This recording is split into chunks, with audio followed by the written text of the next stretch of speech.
from its own investigations, the committee made the following observations.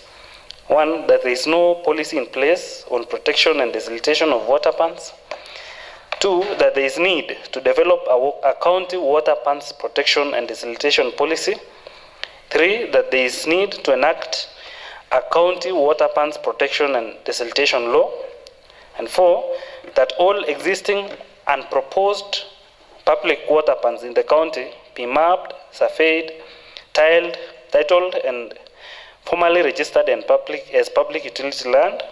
And 5, that the county executive takes immediate measures to protect water pans from encroachment through fencing, demarcation, and enforcement of relevant laws and regulations.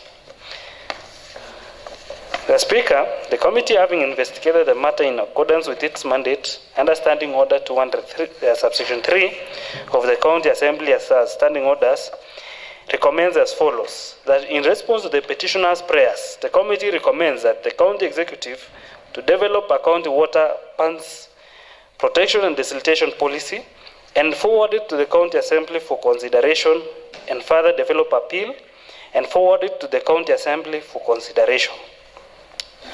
The committee further recommends that the county executive committee member ensure mapping, surveying, titling, and protection of all public water pans and implement protection measures including fencing and enforcement of relevant environmental and water conservation laws. The Speaker, I also hereby take note of this petition.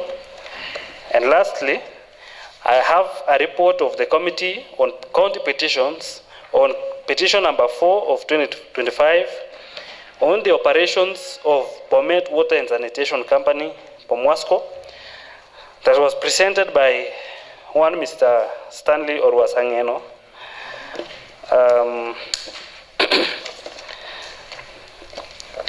Well, the main issue in the petition relates to the operations of Pomwasco in its provision of water to the residents of Bomet. The petitioner is deeply concerned that despite water being a basic human right under Article 43(1)(d) of the Constitution of Kenya, Pomwasco has failed to provide a steady supply of the utility to residents of Bomet. He affirms that water is a default function whose resources have equally been devolved.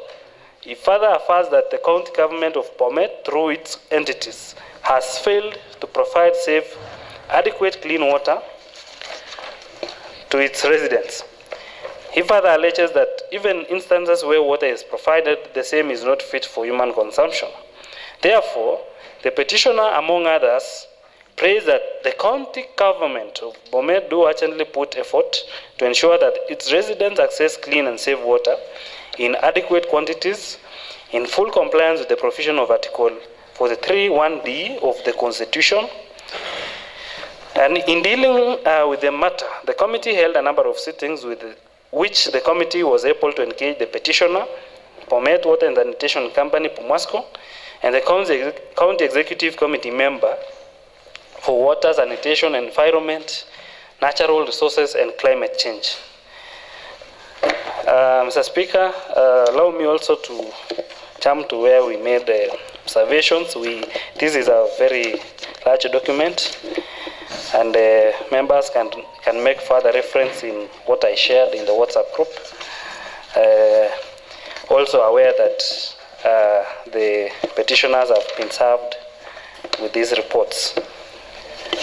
Mr. Speaker, having considered the petition, the responses and submissions from the petitioner and the County Executive Committee member for Water, Sanitation, Environment, Natural Resources, and Climate Change, and the Acting Managing Director, Pomwasco, and arising from its own investigations, the committee made the following observations.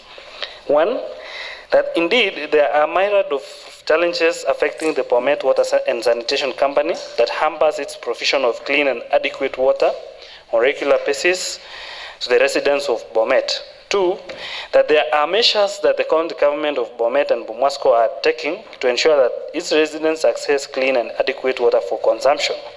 3, that there is need for the county government of Bomet to ensure that Pomwasco is up and running by ensuring timely remittance of the subsidy and proper restructuring of its board of directors and the management. 4, Mr. Speaker, that there is need to ensure that Pomwasco remains a going concern which should stand on its own once the county government subsidy is terminated. And 5th, Mr. Speaker, that there is need to consider the viability of onboarding of the various community projects that have greatly affected the cost of operation and maintenance in Pomwasco. The committee, having investigated the matter in accordance with its mandate under Standing Order 203 of the County Assembly Standing Orders, and based on its observation, recommends that as follows. 1, that in response to the petitioner's prayer number 1 and 3, the committee recommends that the county government of Bomet and Pomwasco put in place rapid measures to ensure that the residents of Bomet get access to clean, adequate, and safe water. And 2, Mr. Speaker, that in response to prayer number 2, the committee recommends that the county government of Bomet puts in place measures to ensure that the recommendations of the Public Accounts Committee and Public Investments Committee in its report on the inquiry into the operations and performance of Pomwasco are fully implemented. Thirdly, Mr. Speaker, that in response to prayer number 4, the committee recommends that the county government of Bomet puts in place measures to ensure that all the pending water bills and subsidies owed to Pomwasco are paid to ensure continuity of service provision. And fourthly, Mr. Speaker, that prayer number 5 can't be granted because of the effect on the planned activities of the department. Fifth, Mr. Speaker, that in response to prayer number 6, the county government of Bomet should put in place measures to ensure that all the stalled water projects are completed and operationalized. So this is also another petition, Mr. Speaker, and I'm happy to note the report. Lastly, Mr. Speaker, maybe I just want to place a request to the committees, that is the relevant sectoral committees, that is the Water and Sanitation Committee. There's also the Committee on Agriculture that are affected, or that are that these matters touches on. I urge them, Mr. Speaker, to follow up on the recommendations that this committee has made, so that we fulfill the desires of the petitioners that are before us this morning, Mr. Speaker. Otherwise, we will have done good reports whose implementation will just remain hanging. That is my humble plea, and I request that you direct the committees to do the same, Mr. Speaker. I thank you for the opportunity. Thank you. Thank you very much, Chair Petitions, Honorable Josephat. The chairs of those, it was Water and Agriculture. Please take note of what Committee on Petitions has given forth, and discuss it and share with the Executive. Honorable members, on the petitions, the reports that have been read by the Chair, I'll grant you 5 minutes to discuss upon it.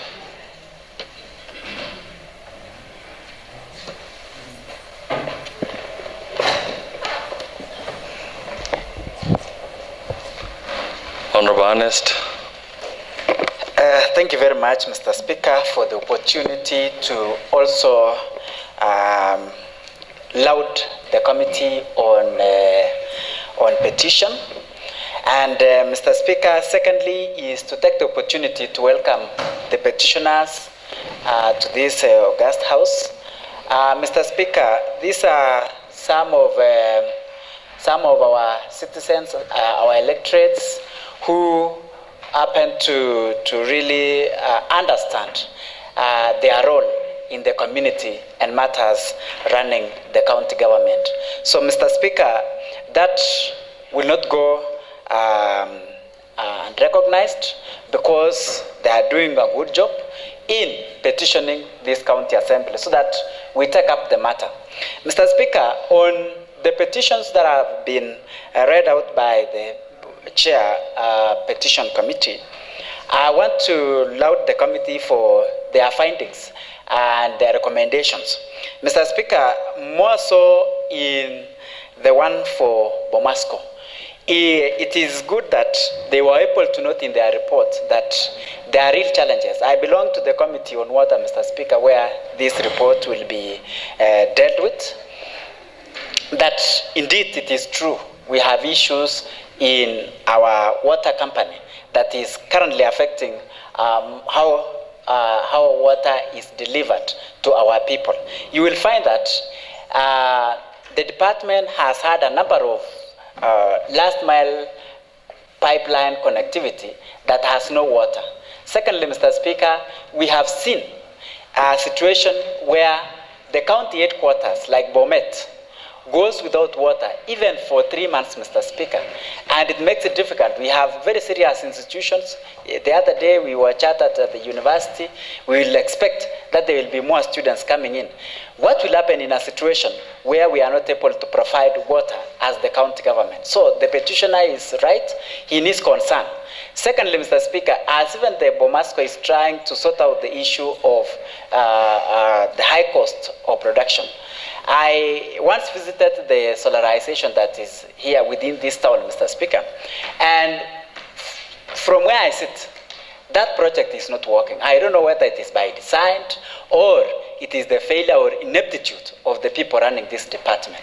Mr. Speaker, there is a lot that we need to do with water, as we even welcome national projects that include affordable houses that the President has built here within this county, Mr. Speaker. If there will be no water to serve those residents who are going to put up in those houses, it will be so unfortunate. We will not have investors, we will not have people investing in this town because of the same. So, Mr. Speaker, I want to urge that let this report not be just any other report. Let it be implemented. And, Mr. Speaker, it is even putting us to task as the county assembly. And I want to challenge your chair, Mr. Speaker, so that we need to think and come up with the idea of having a committee on implementation, Mr. Speaker. We had one more committee that should be following up such reports so that it ensures that it is implemented. So, Mr. Speaker, I want to request that when you go back with the House Business Committee, think of coming up with another committee on implementation. Otherwise, Mr. Speaker, I'm very grateful for the opportunity to contribute. Thank you very much. Thank you very much, Honorable Ernest. Honorable Kiprotich. Thank you very much, Honorable Speaker, for giving me this opportunity to also delve into these petitions responses brought about by the chair petitions, Honorable Josephat Kipkirui.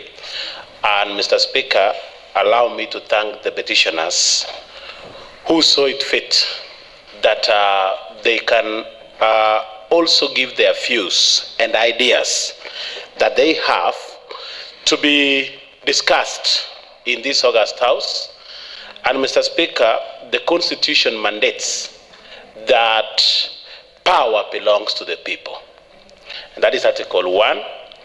And it also continues to say this power can be exercised directly by the people or through democratically elected representatives. Mr. Speaker, where we are now in these particular petitions that have been brought to us, I want to summarize all. 1 on Bomasco, 2 on desiltation of the water pans, and 3 on food security. If you check on these particular topics of these petitions, Honorable Speaker, the petitioners, after thinking in their own way, saw it fit to express those particular ideas into this particular house so that it can be fast-tracked. Mr. Speaker, the recommendations that has been given, especially on the Bomasco side, which goes hand in hand together with the rest of the recommendations for the water pans and the food security issue, should not only end here in these particular discussions. I'm very proud, Mr. Speaker, that at least the petitioners are seated in the gallery so that at least they can see the effort that they were able to put in writing. You know, Mr. Speaker, it is one thing to think, and it is the other thing to write, and it is the other thing to present. Mr. Speaker, I know they have gone a long way off their way to present these particular petitions. Mr. Speaker, it is not on their own. It is for the benefit of the people of Bomet. Mr. Speaker, having one individual who thinks on behalf of the others, having one individual who feels well on behalf of the others, Mr. Speaker, let them feel from this particular August House that we welcome them, we welcome their petitions, and for them now to really acknowledge that what they are doing is indeed grateful, then these recommendations must be adhered to. Mr. Speaker, it will be waste of time, it will be waste of paper, it will be waste of public resources, because we are seated here and we are paid. So those are resources of people. If these recommendations that have been put forth by the petitions committee are not followed, then this will be a piece of paper. It will be ideas that are lying on the shelves, attracting dust, and that are not going to work for the benefit of the people. Mr. Speaker, I want your chair to direct this committee, even today as we conclude these particular responses to these particular petitions, that you give a timeline. I don't know whether I have not seen the timeline given by the petitions, but by the standing orders and the power bestowed upon you, you can give a direction that within 2 weeks or within a month, it depends on your discretion. Then let us see the implementation status of those particular recommendations that have been done. Mr. Speaker, this will keep us on toes also to follow it up. Otherwise, Mr. Speaker, for all these observations, for the recommendations which I don't wish to read because that's been read by the chair, I think my rising up was to really acknowledge the petitioners on behalf of the people. May God bless them. Thank you very much, Honorable Protich.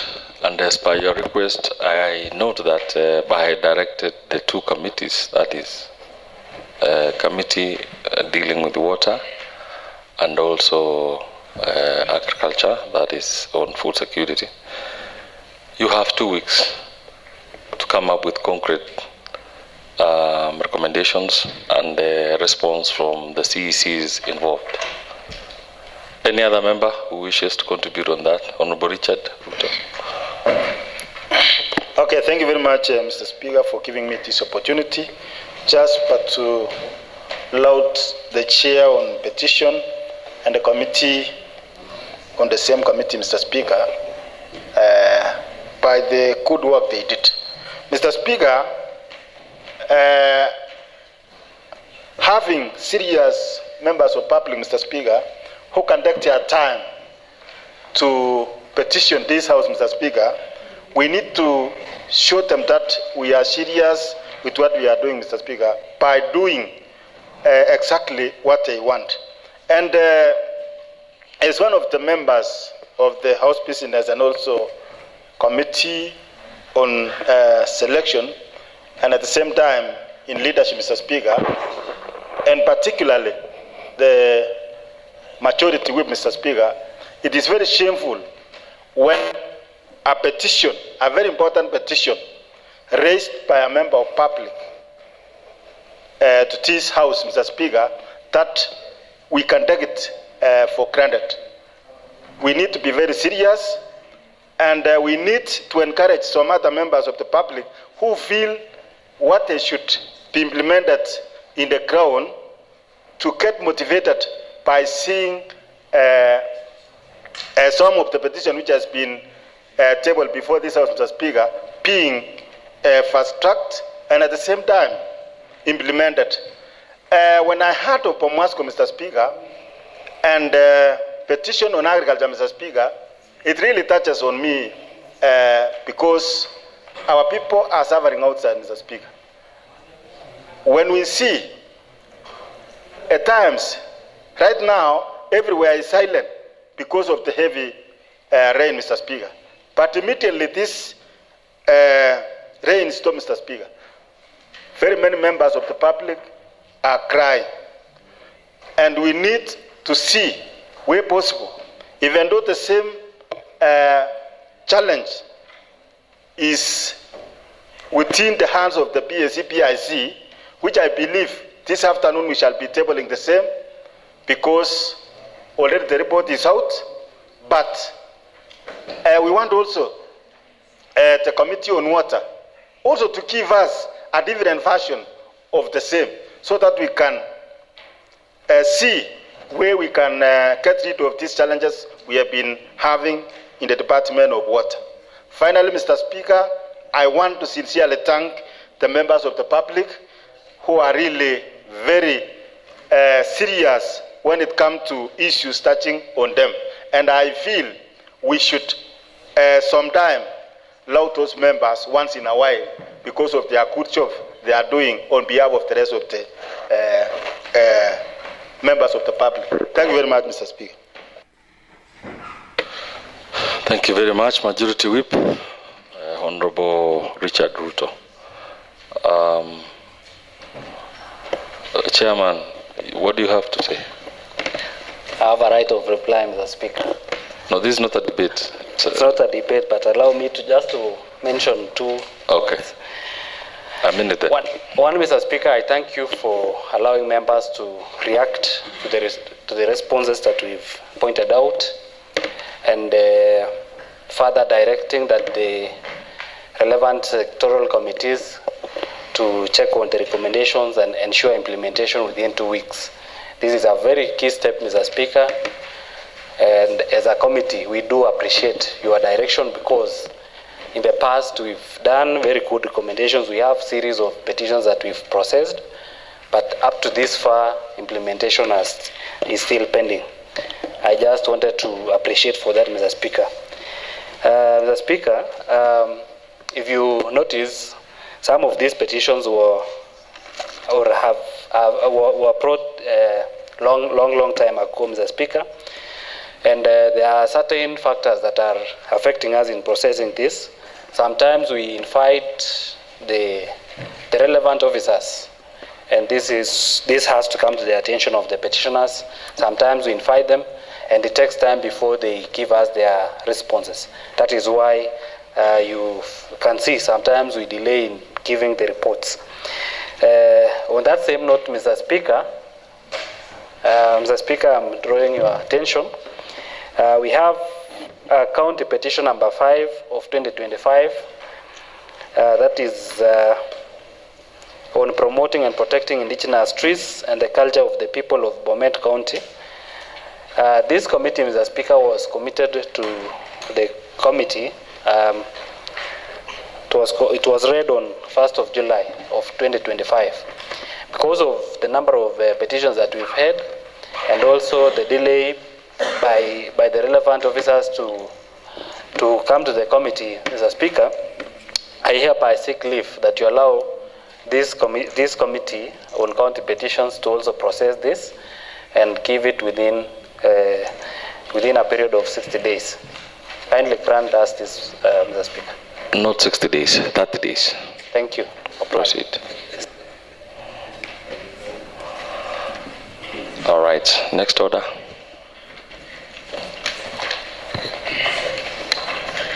Order number 5, papers. Thank you, Mr. Speaker. I beg to lay the following paper. County Debt Management Strategy paper for financial year 2026-2027. I beg to lay. Proceed.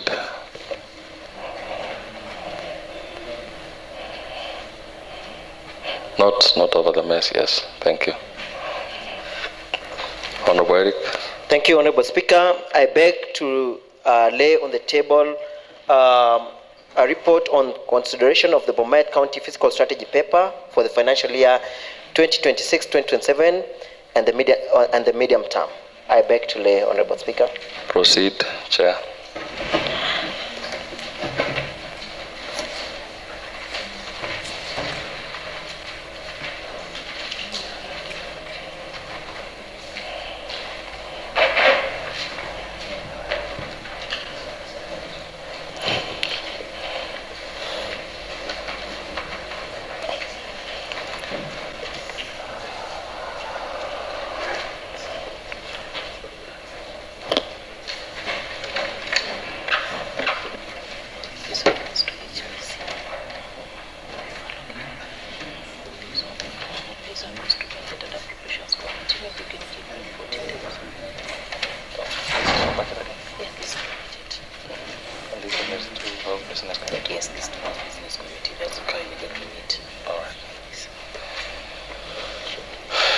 Honorable members, the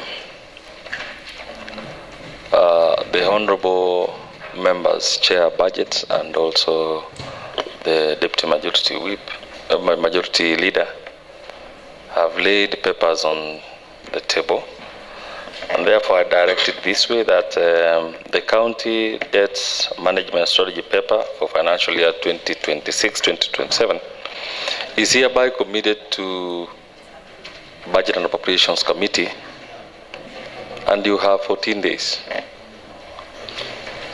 Okay, oblige you, Honorable Speaker. Thank you very much.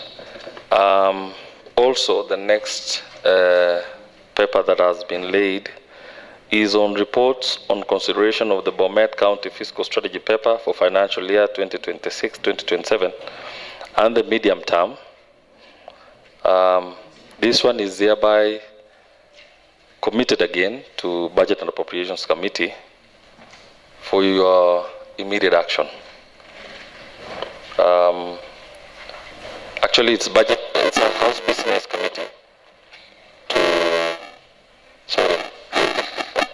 It is for committee, House Business, to deal with it immediately after this session. Yes. Thank you very much. Next order. Just a moment, Honorable. No, it's okay, Honorable Speaker. I know it's coming on the order. You are? No, it's okay. I will be seeking leave immediately when the order has been read. Thank you. Okay. Next order. Order number 6, notices of motion.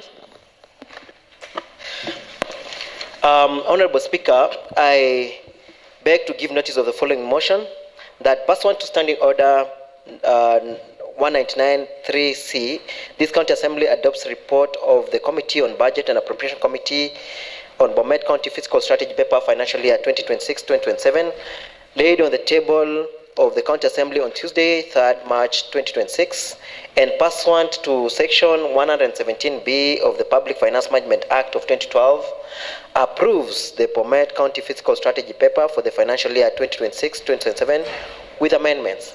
Honorable Speaker, I beg to lay the motion. Proceed, Chair. Okay.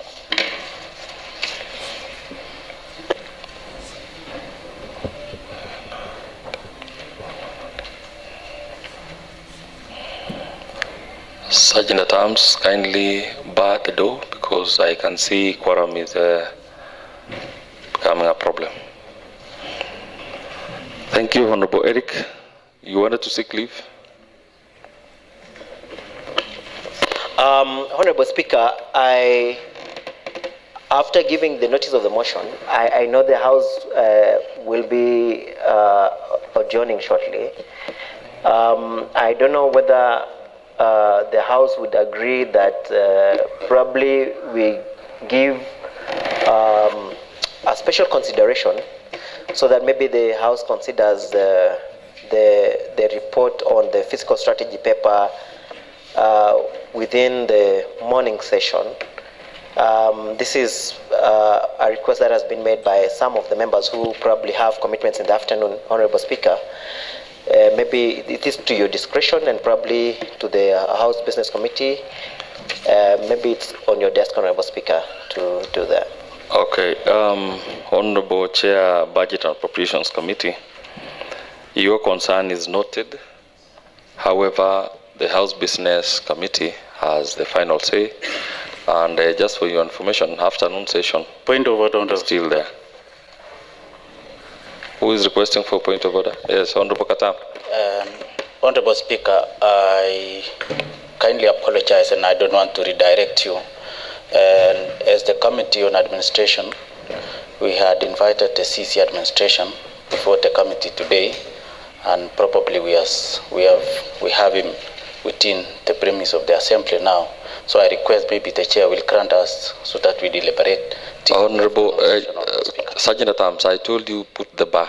Please, Honorable Josephat, please have a seat. We seriously have a problem with quorum.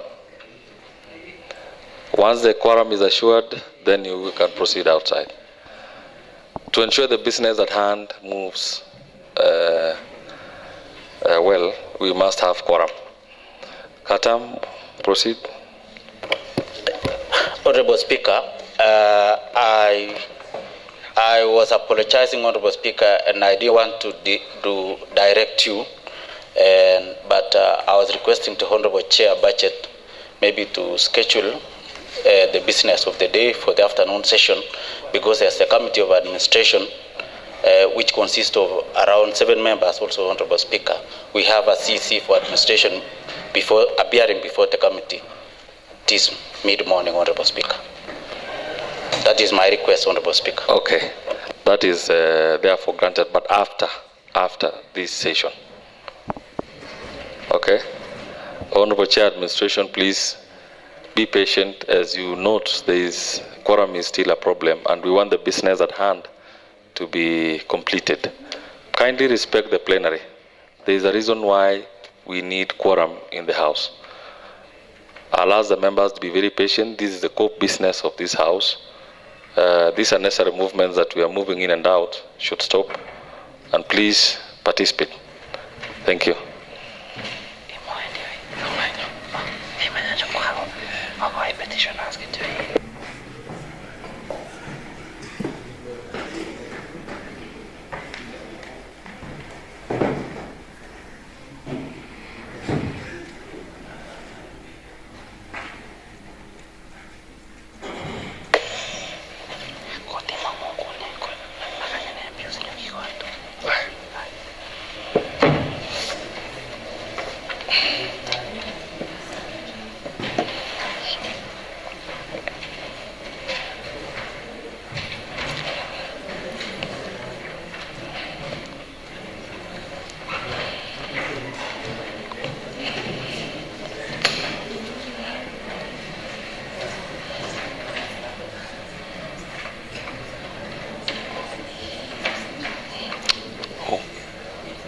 Yes, proceed.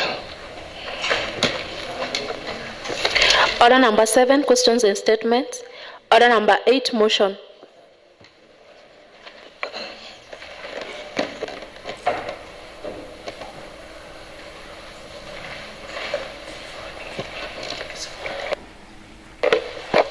Honorable Bushine. Thank you very much, Mr. Speaker. I beg to move the following motion.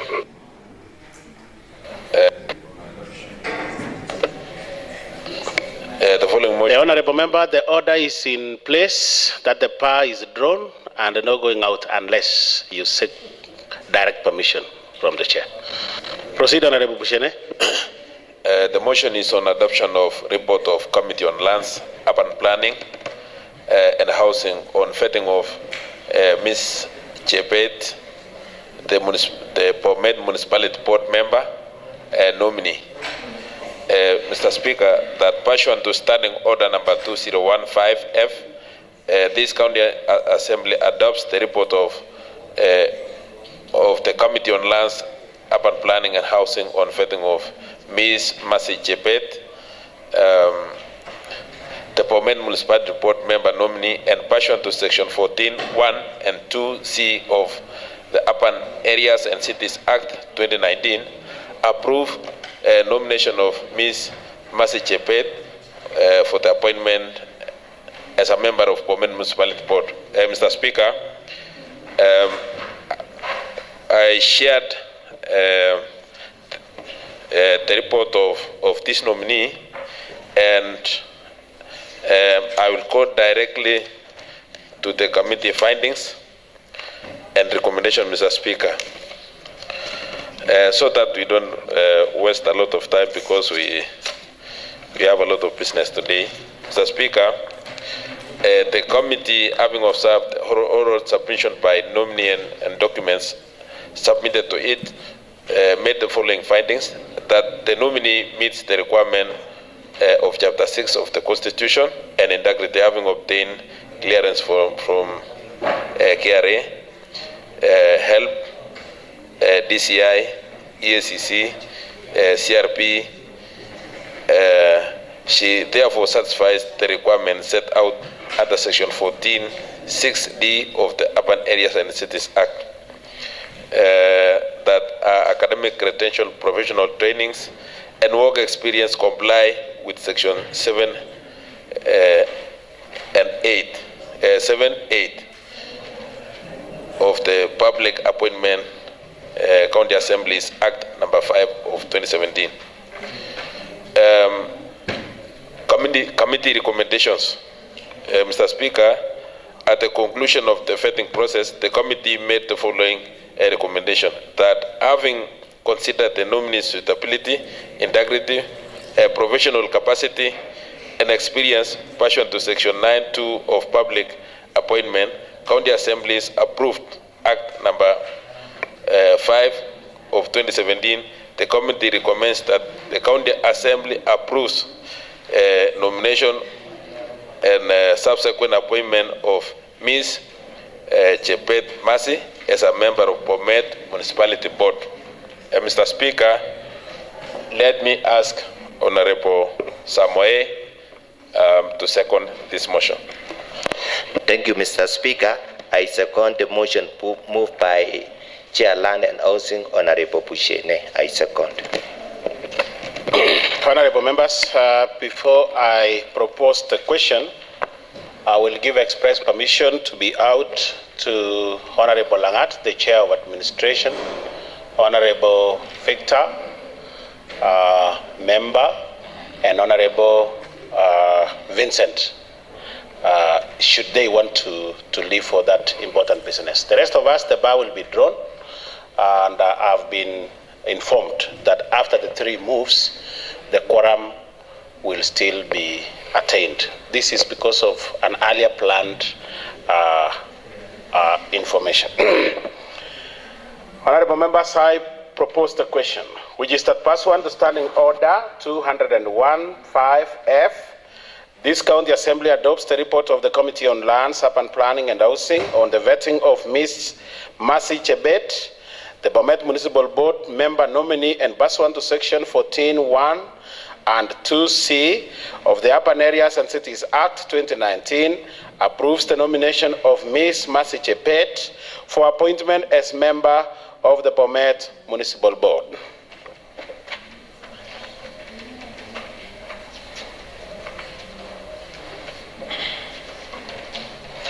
Honorable Victor. Thank you, Honorable Speaker. I also stand in support of the said motion, Mr. Speaker. Indeed, I did attend the vetting process of Ms. Chebet Masi, and what the chair has read, Mr. Speaker, is support the motion. Thank you.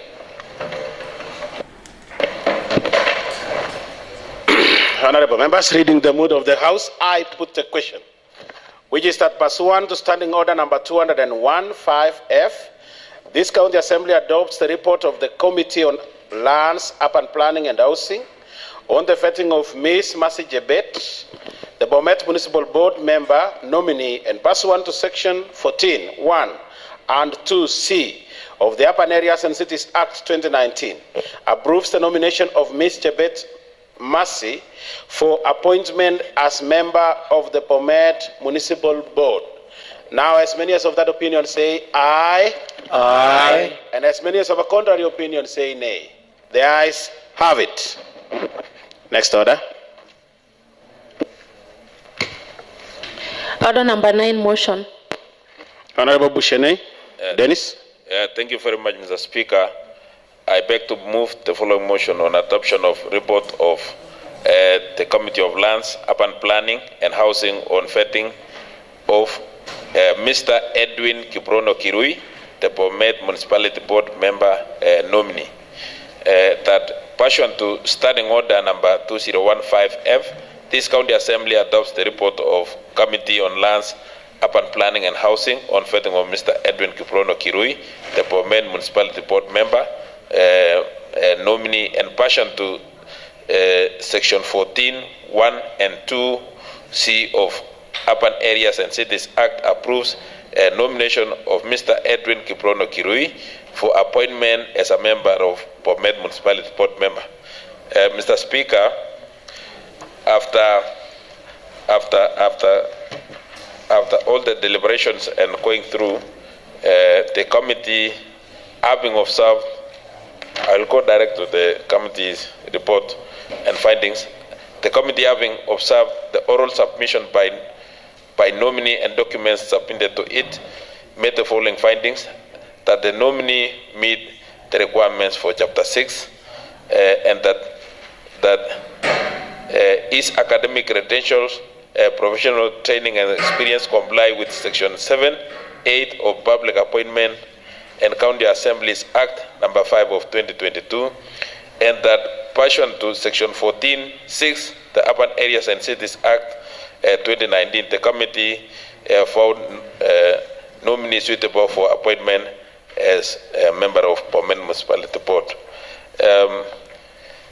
Mr. Speaker, at the end of vetting process, the committee made the following recommendation: that having considered the suitability, capacity and integrity of nominee, and pursuant to Section 9(2) of Public Appointment, County Assembly approves Approval Act number 5 of 2017, the committee recommends that the County Assembly approves the nomination and subsequent appointment of Mr. Edwin Kiprono Kirui for the position of member of Municipal Board of Bomet. Mr. Speaker, let me ask Honorable Bernard, Honorable Bernard to second. Thank you. Honorable Bernard Langat. Thank you, Honorable Speaker. I second the motion.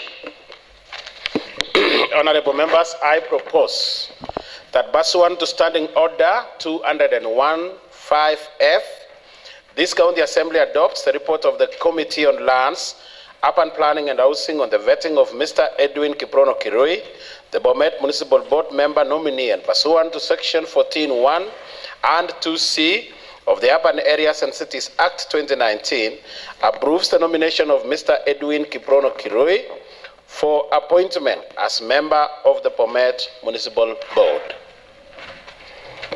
Honorable Victor. Thank you, Honorable Speaker. Indeed, what the Chair has read and what has been seconded by Honorable Member from Kembu Ward, Mr. Speaker, is a true reflection of the meeting or the vetting, Mr. Speaker, that was held in this Honorable House. Mr. Edwin Kirui, Mr. Speaker, is coming as a... The order is still in place, no moving out, there is only coming in. Unless with express permission and a reason favorable. Mr. Speaker, Honorable Monica is a member of the Bomet County Committee on Administration, Mr. Speaker. Mr. Speaker, as I was saying, Edwin Kirui, Mr. Speaker, is coming as a representative of the Bomet Business Owners Association, Mr. Speaker, and he had first knowledge on what he was being interviewed for, Mr. Speaker. So I do support the report from the Chair, Honorable Bushenei, on him being given the position to serve as the Bomet Municipality Board member. Thank you, Mr. Speaker.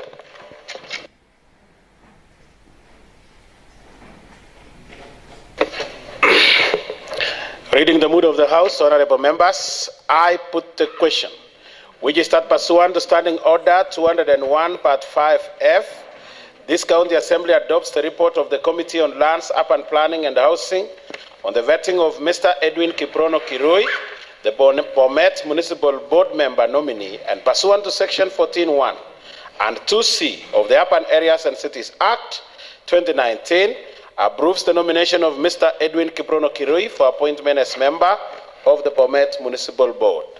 Now, as many as of that opinion say aye.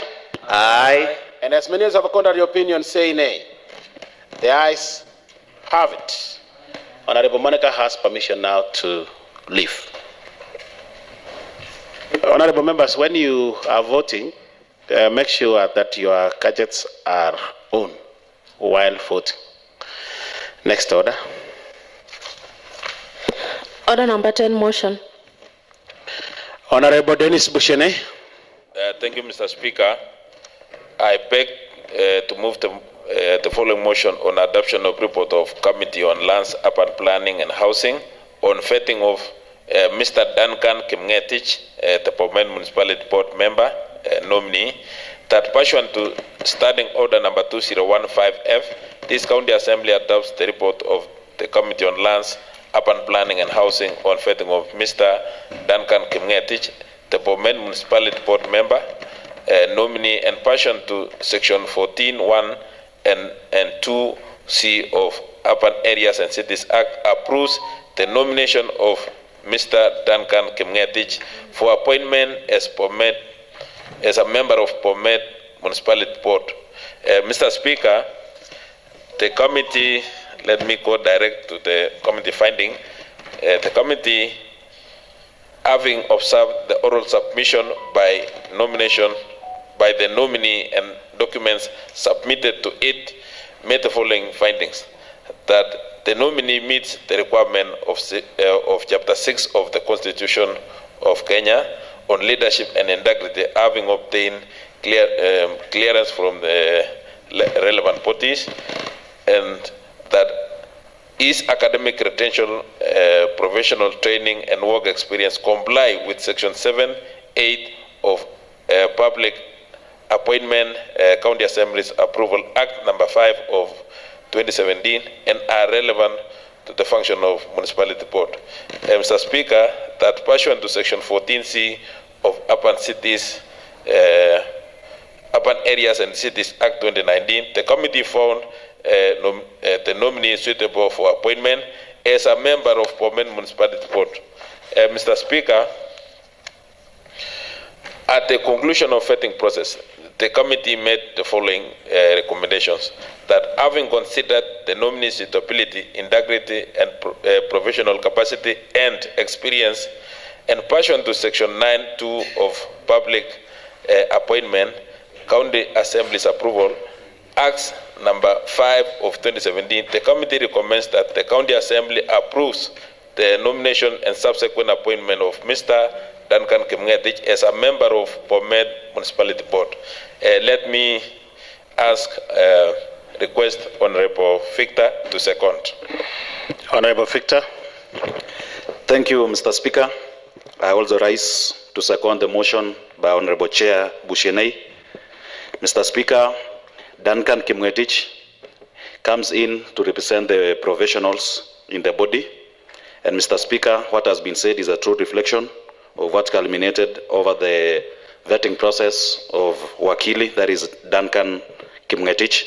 And true, Mr. Speaker, he is able to the task, and I beseech this Honorable House that we give him the opportunity to serve us in the Municipality Board of Bomet. Thank you, Mr. Speaker. I do second. Honorable members, I propose that pursuant to Standing Order 201(5)(f), this County Assembly adopts the report of the Committee on Lands, Urban Planning and Housing on the vetting of Mr. Duncan Kimngetich, the Bomet Municipal Board member nominee, and pursuant to Section 14(1) and 2C of the Urban Areas and Cities Act 2019, approves the nomination of Mr. Duncan Kimngetich for appointment as member of the Bomet Municipal Board. Honorable Bernard Langat. Thank you, Honorable Speaker. Allow me, Mr. Speaker, to support the motion, and especially Mr. Duncan Kimngetich. During vetting, Mr. Speaker, we get to know Duncan is well conversant with legal issues. At the same time, it will represent the professional at municipal. So I urge this Honorable House, let's support Mr. Duncan Kimngetich as a member of the board. Honorable members, I put the question, which is that pursuant to Standing Order 201(5)(f), this County Assembly adopts the report of the Committee on Lands, Urban Planning and Housing on the vetting of Mr. Duncan Kimngetich, the Bomet Municipal Board member nominee, and pursuant to Section 14(1) and 2C of the Urban Areas and Cities Act 2019, approves the nomination of Mr. Duncan Kimngetich for appointment as member of the Bomet Municipal Board. Now, as many as of that opinion say aye. Aye. And as many as of a contrary opinion say nay. The ayes have it. Next order. Order number 11, motion. Honorable Dennis Bushene. Thank you, Mr. Speaker. I beg to move the following motion on adoption of report of Committee of Lands, Urban Planning and Housing on vetting of Mr. Ernest Kiprotich Ruyot, the Bomet Municipality Board member nominee, that pursuant to Standing Order number 2015F, this County Assembly adopts the report of Committee on Lands, Urban Planning and Housing on vetting of Mr. Ernest Kiprotich Ruyot, the Bomet Municipality Board member nominee, and pursuant to Section 14(1) and 2C of Urban Areas and Cities Act, approves the nomination of Mr. Ernest Kiprotich Ruyot for appointment as a member of the Bomet Municipality Board. Mr. Speaker, the committee findings. The committee, having observed the oral submission by the nominee and the documents submitted to it, made the following findings: that the nominee meets the requirement of Chapter 6 of the Constitution of Kenya on integrity and leadership, and that his academic credential, professional training, and experience comply with Section 7(8) of the Public Appointment County Assembly's Approval Act number 5 of 2022, and that pursuant to Section 14(6) of Urban Areas and Cities Act 2019, the committee found nominee suitable for appointment as a member of Bomet Municipality Board. Mr. Speaker,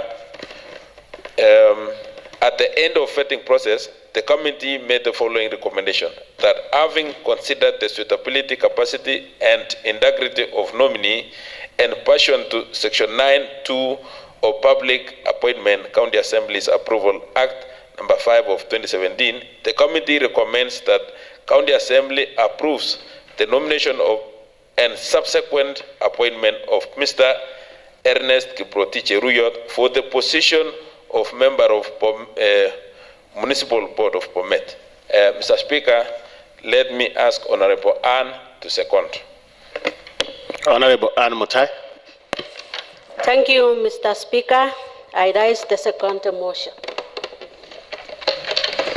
Honorable members, I propose the question that, pursuant to Standing Order 201(5)F, this County Assembly adopts the report of the Committee on Lands, Urban Planning and Housing on the vetting of Mr. Ernest Kiprotich Ruyot, the Bomet Municipal Board member nominee, and pursuant to Section 14(1) and 2C of the Urban Areas and Cities Act 2019, approves the nomination of Mr. Ernest Kiprotich Ruyot for appointment as member of the Bomet Municipal Board.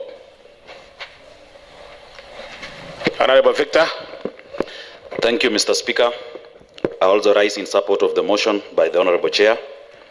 Mr. Speaker, after the interrogation and the interview of one Ernest, Mr. Speaker, we came to learn that he is very conversant, Mr. Speaker, on matters of finance, holding a CPAK, Mr. Speaker, that is a certified public accountant. He also has vast experience, Mr. Speaker, having worked as a senior auditor in the United States, that is Illinois, at KPMG. He also worked as a senior auditor at KPMG for straight 10 good years, Mr. Speaker, here in Nairobi. And he's also, Mr. Speaker, a representative of the NCCI, Mr. Speaker, that is the Kenya National Chamber of Commerce and Industry, Mr. Speaker. I'm in support. Thank you.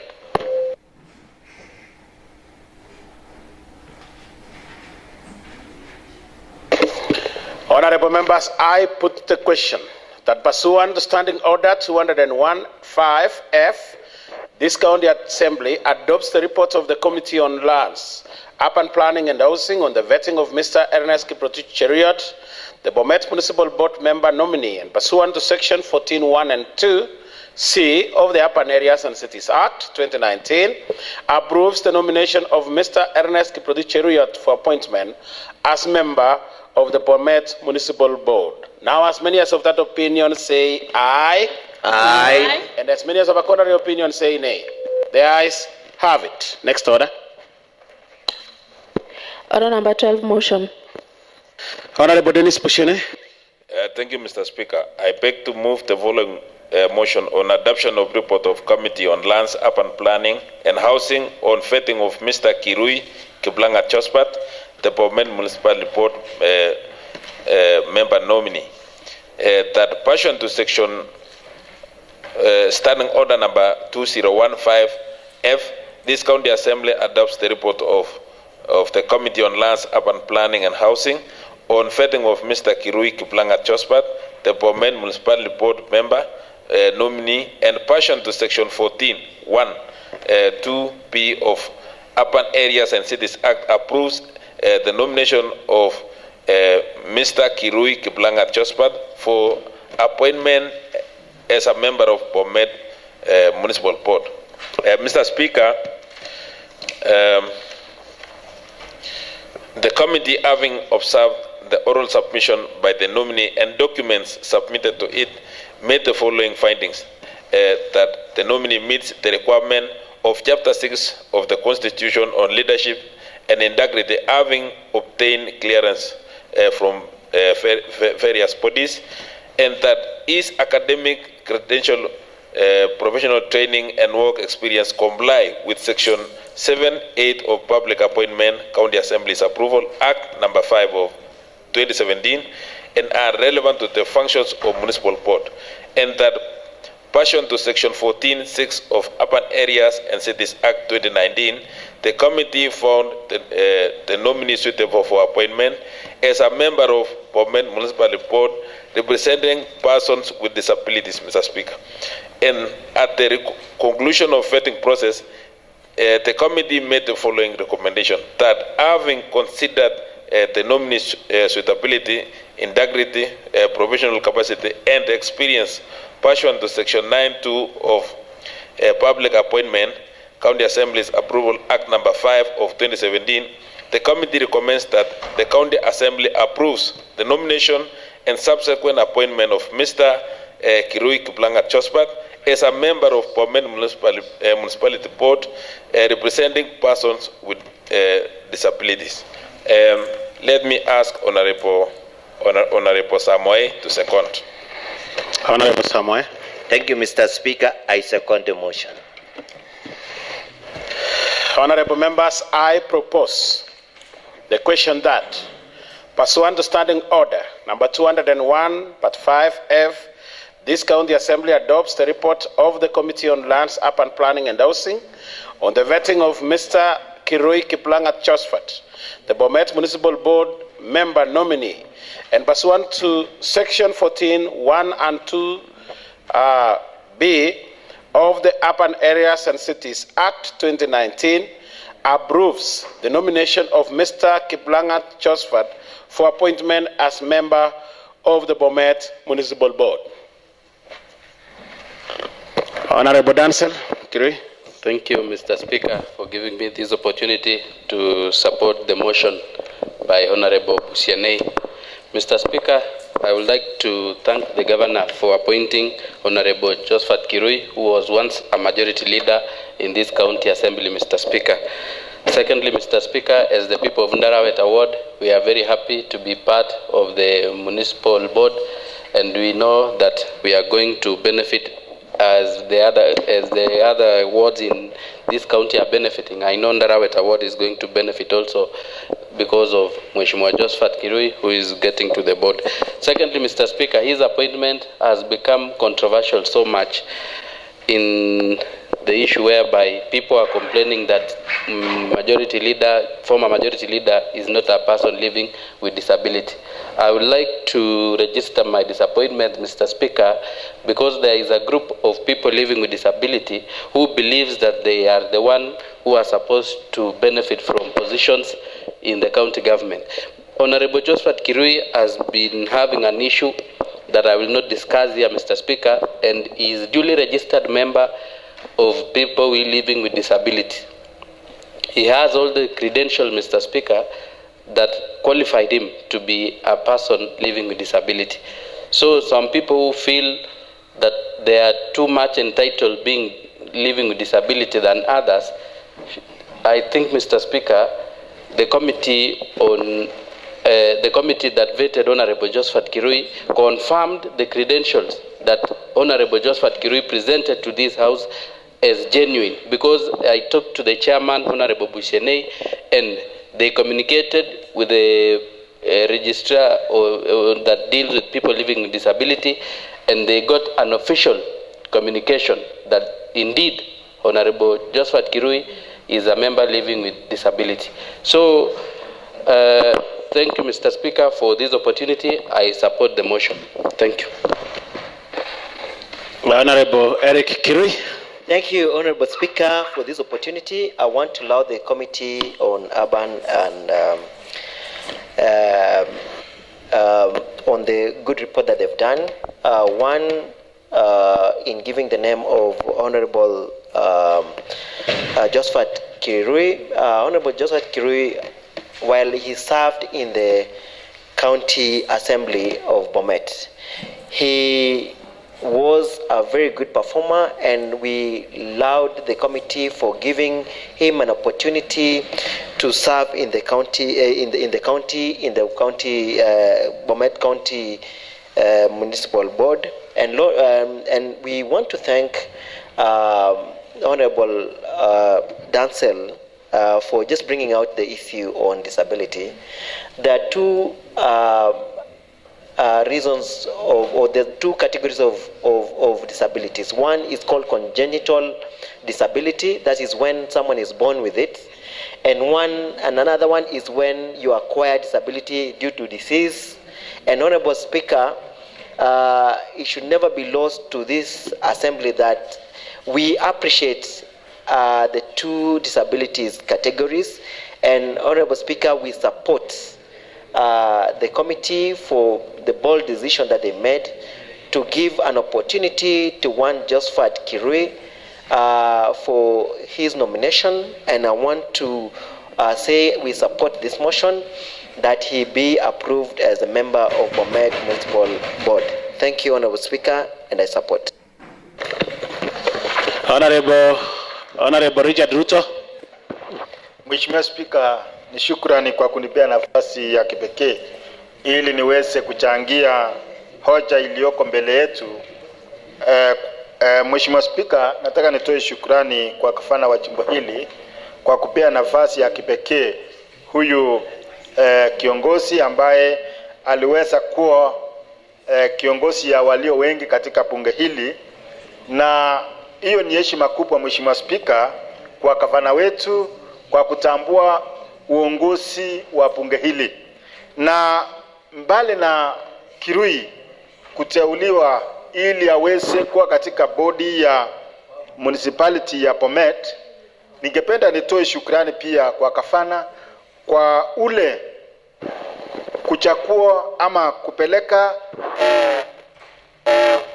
bosi ambao walikuwa katika bunge hili kabla ya sisi. Mheshimiwa Speaker, juzi tulikuwa tunaipitisha waziri anayehusika na jinsia, waziri Mutai, na vile vile tuliweza pia kuipitisha jina la aliyekuwa mwakilishi wa ward ya Silibwe Township, Mheshimiwa Neilat na Aaron, ambaye alikuwa anasimamia bajeti katika bunge hili.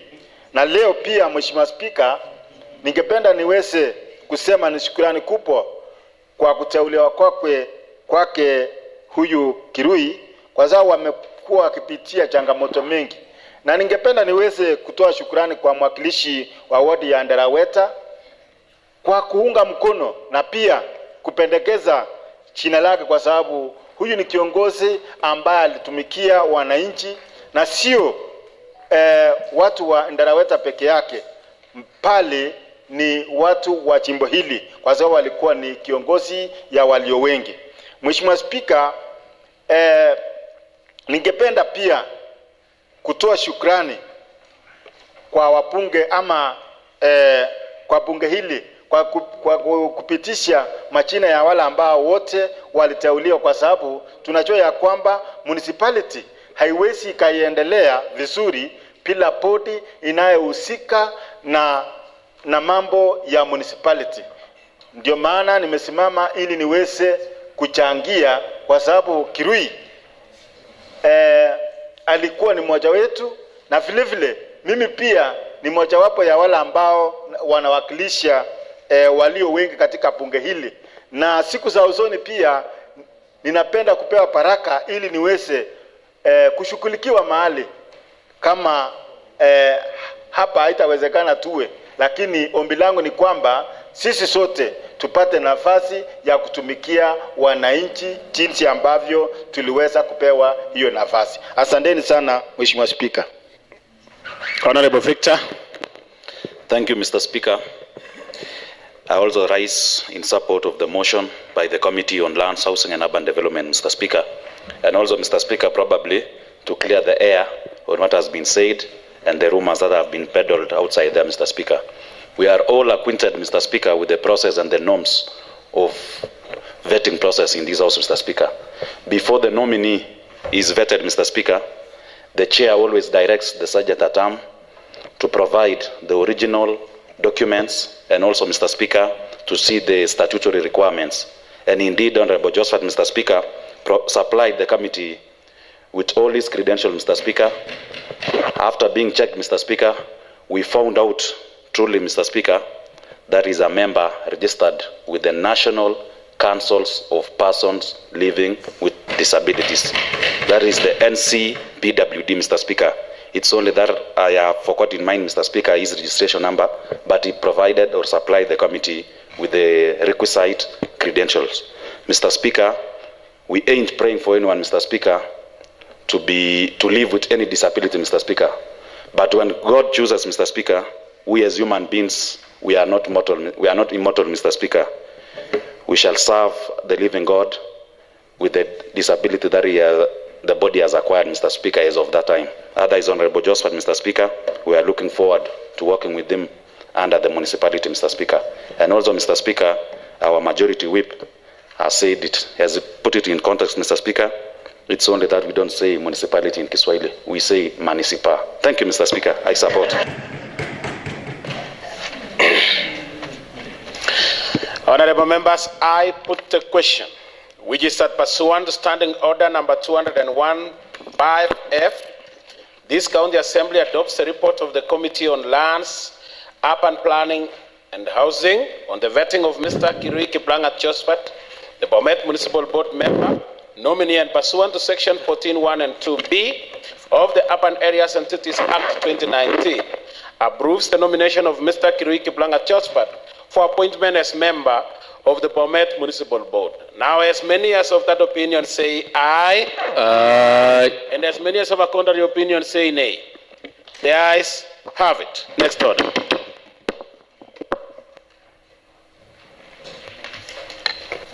Order number 13, motion. Honorable Dennis Pushene, I guess. Yeah, thank you very much, Mr. Speaker.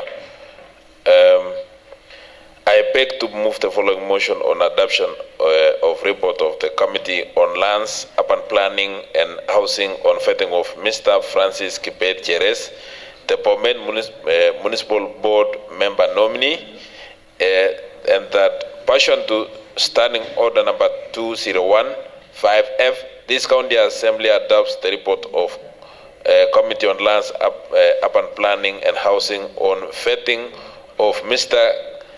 Francis Kipet Jerez, the Bomet Municipal Board member, nominee, and pursuant to Section 14(1) and 2B of Urban Areas and Cities Act 2019, approves the nomination of Mr. Kipet Jerez for appointment as a member of Bomet Municipal Board. Mr. Speaker, the committee, having considered the nomination, the nominee fill a questionnaire pursuant to Section 7(9) of Public Appointment County Assemblies Approval Act 2017, his curriculum vitae, and having had his oral submission during the approval hearing, and the following observation on his suitability for appointment as a member of Bomet Municipal Board,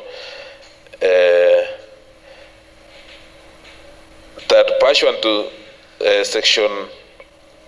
pursuant to Urban Areas and Cities Act, the nominee is eligible for appointment to the position of board member, as he has had a distinguished career in medium-level management position in both public and private sector, and satisfied the requirement of Chapter 6. that the nominee demonstrate knowledge of topical, administrative, and technical issues touching on role of the position as requisite abilities of qualification and experience required to serve as board member. Committee recommendation. Mr. Speaker, at the conclusion of vetting process, the committee made the following recommendation: that having considered the nominees' suitability, integrity, professional capacity, and experience, and pursuant to Section 9(2) of Public Appointment, County Assembly's Approval Act Number 5 of 2017, the committee recommends that County Assembly approves the nomination and subsequent appointment of Mr. Francis Kibet Cheres as a member of Bomet Municipal Board. Mr. Speaker, let me ask Honorable Anne to second. Honorable Anne. Thank you, Mr. Speaker. I rise to second the motion. Before I propose, I am assured of the quorum of 14 members that is just ahead by one, and there is an important request made by Honorable Eric to attend to an urgent matter of this assembly. I will grant that permission to Honorable Eric Kirui and give an oral warning to Honorable Lily for walking out. Oral warning. Honorable members, Honorable Eric, when the speaker is up, you freeze. I propose that pursuant to Standing Order number 201-5F, this County Assembly adopts the report of the Committee on Lands, Urban Planning and Housing on the vetting of Mr. Francis Kibet Cheres, the Bomet Municipal Board member, nominee, and pursuant to Section 14(1) and 2B of the Urban Areas and Cities Act 2019 approves the nomination of Mr. Francis Kibet Cheres for appointment as member of the Bomet Municipal Board.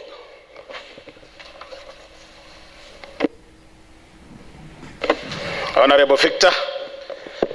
Thank you, Honorable Speaker. I also rise in support of the motion by the Committee on Lands, Housing and Urban Planning, Mr. Speaker. Mr. Cheres, Mr. Speaker, is a resident of Bomet East. He is a nominee his name was forwarded, Mr. Speaker, to represent the members of public from the informal sector, Mr. Speaker. After deliberations, after the vetting process, Mr. Speaker, we came up as a committee to give him an opportunity to serve us in the municipality board of Bomet, Mr. Speaker, and I can say he's equal to the task.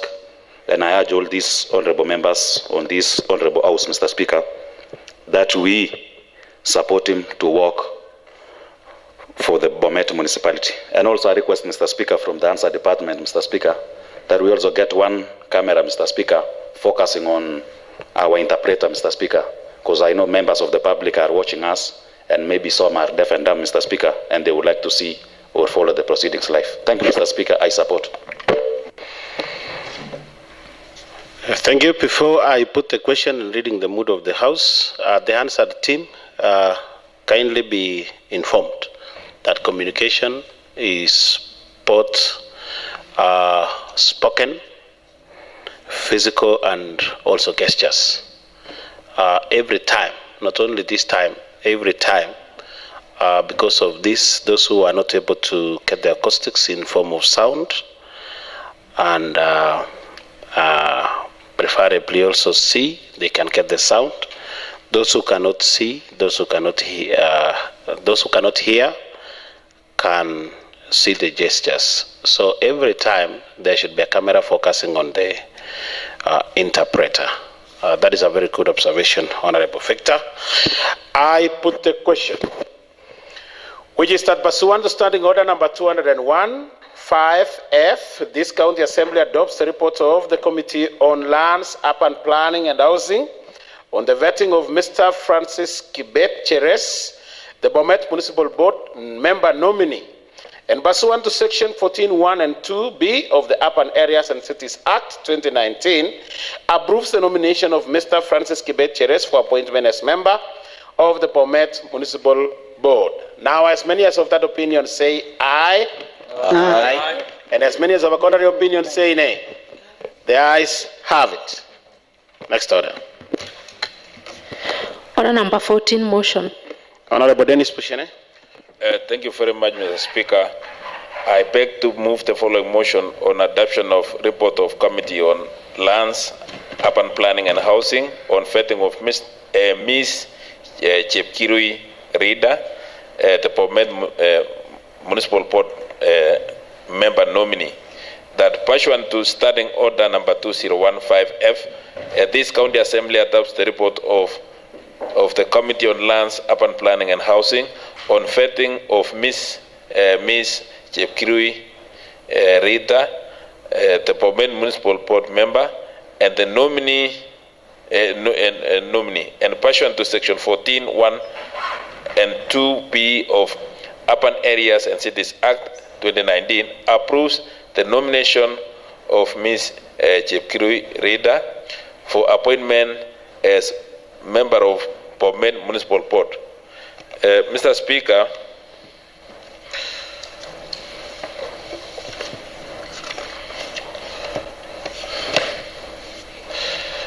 the committee, having observed the oral submission by the nominee and the documents submitted to it, made the following recommendation: that the nominee meets the requirement of Chapter 6 of the Constitution on leadership and integrity, and that academic qualification and professional training and work experience comply with Section 7(8) of Public Appointment, County Assembly's Approval Act number 5 of 2017, and relevant to the functions of Municipal Board, and that pursuant to Section 14(6) of Urban Areas and Cities Act 2019, the committee found the nominee suitable for appointment as a member of the Bomet Municipal Board. Mr. Speaker, at the conclusion of vetting process, the committee made the following recommendations: that having considered nominee suitability, integrity, professional capacity and experience, and pursuant to Section 9(2) of Public Appointment, County Assembly's Approval Act number 5 of 2017, the committee recommends that the County Assembly approves the nomination and subsequent appointment of Mrs. Chepkirui Rita as a member of Bomet Municipal Board. Mr. Speaker, based on the foregoing findings and pursuant to provisions of Public Appointment, County Assemblies Act number 5 of 2017 and Urban Areas and Cities Act 2019, the committee finds the following: the nominee suitable for appointment as a member of Bomet Municipality Board. The committee therefore find that Mrs. Rita Chepkirui,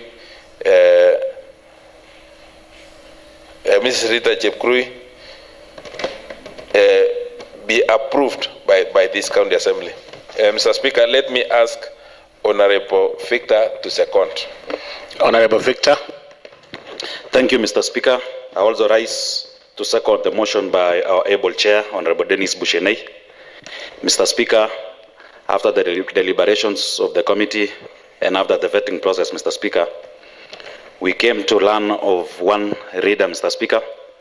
Rita, Mr. Speaker, is a former nominated member of the County Assembly who was representing women, and she was also the vice chair, Mr. Speaker, to this honorable committee, that is the Lands, Housing and Urban Planning, Mr. Speaker.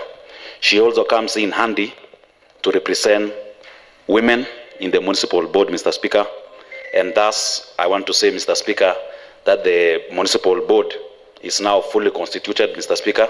That was the last nominee. Those are not my powers, Mr. Speaker, maybe to declare a committee as fully constituted, Mr. Speaker, but I want to thank the honorable members for being patient all through as we read out the nominees, and I think we now coming to an end, Mr. Speaker, by saying that Rita is coming in as a surveyor, Mr. Speaker, and I know our work experience will help this committee to steer its agenda forward. Mr. Speaker, I support, or I do second. Thank you. Thank you. Before I propose, on my desk here are the people or public in the people in the public gallery. I want to believe they had been recognized by the speaker. I'm only seeing 2 names here, but the number of the people who are in public gallery are more than 2. Therefore, I will not read, but inform the members who are in the public gallery that they are welcome in the county assembly. It is open. We are in an open discussion.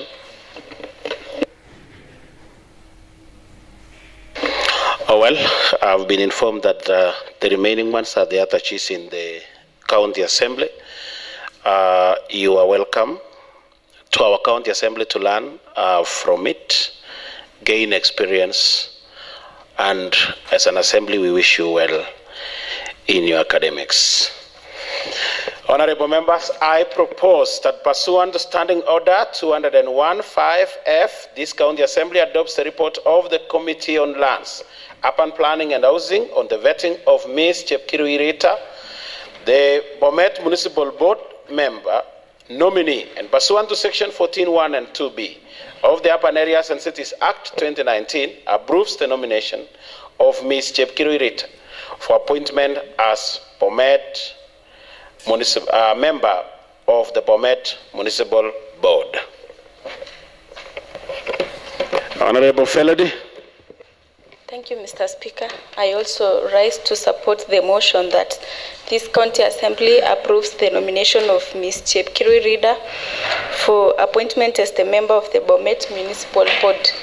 And I want to laud the committee for adhering to the third gender rule.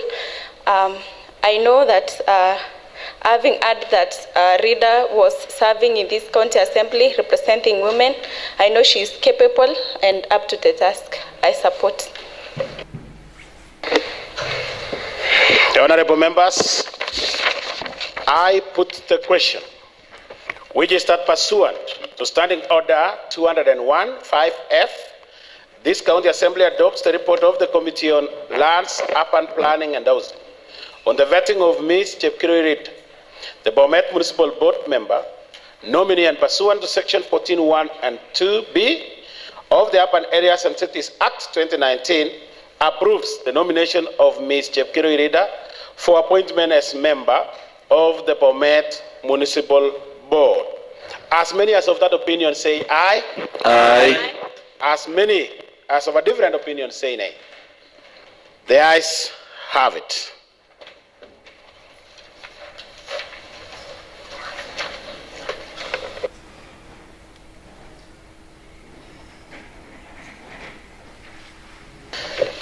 Two reminders, honorable members, before we adjourn for the morning session and prepare for the afternoon session. You are reminded, number one, that the answered training that is on the answered systems will happen immediately after this, and I'm informed that there will be no other training. So kindly, immediately after this adjournment, let us proceed to the main chamber.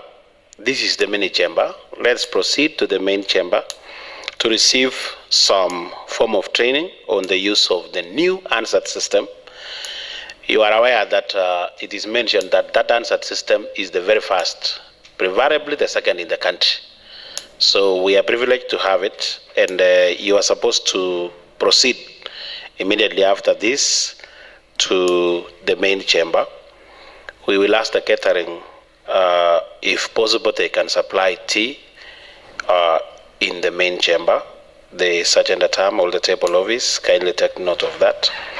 Number two is the House Business Committee. They are informed to also immediately meet. So you will see where to meet in the main chamber as the training is on. So, honorable members, this House now stands adjourned to today, 12th March 2026 at 2:30 p.m.